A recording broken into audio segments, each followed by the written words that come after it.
जम्मू काश्मीर हल्ल्यावरून संजय राऊत यांनी हल्लाबोल केला आहे। जम्मू काश्मीरमध्ये वारंवार दहशतवादी हल्ले होत आहेत।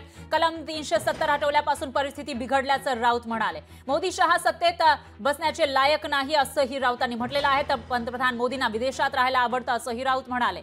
तर जवानांच्या मृत्यूला राजनाथ सिंग आणि शहा जबाबदार आहेत। शहा हे लोकांची दिशाभूल करतायत असं सुद्धा या ठिकाणी राऊतांनी म्हटलंय।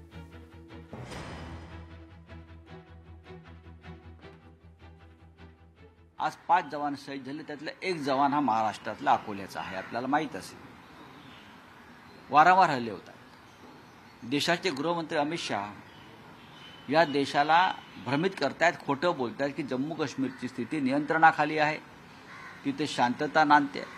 पण 370 कलम हटवल्यापासून जम्मूमध्ये अधिक अस्थिरता आणि अशांतता निर्माण झालेली आहे। देशाचे प्रधानमंत्री परदेश दौऱ्यावर आहेत।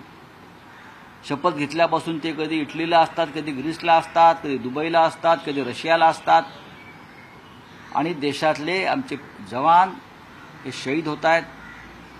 मणिपूर आणि जम्मू काश्मीर ही दोन्ही राज्य जणू भारताच्या नकाशावर नाहीत अशा पद्धतीनं या देशाचे पंतप्रधान, संरक्षण मंत्री आणि गृहमंत्री काम करतात। आता जे 5 जवान शहीद झाले त्यांना कीर्तीचक्र, अशोक चक्र वगैरे आपण जाहीर कराल, पण शेवटी ही बलिदानं जरी आपण म्हटलं तरी त्या हत्या आहेत आणि त्या हत्यांना प्रधानमंत्री मोदी, गृहमंत्री अमित शहा आणि राजनाथ सिंग जबाबदार आहेत। लोकशाही मराठी ऐका, पहा, जागरूक रहा।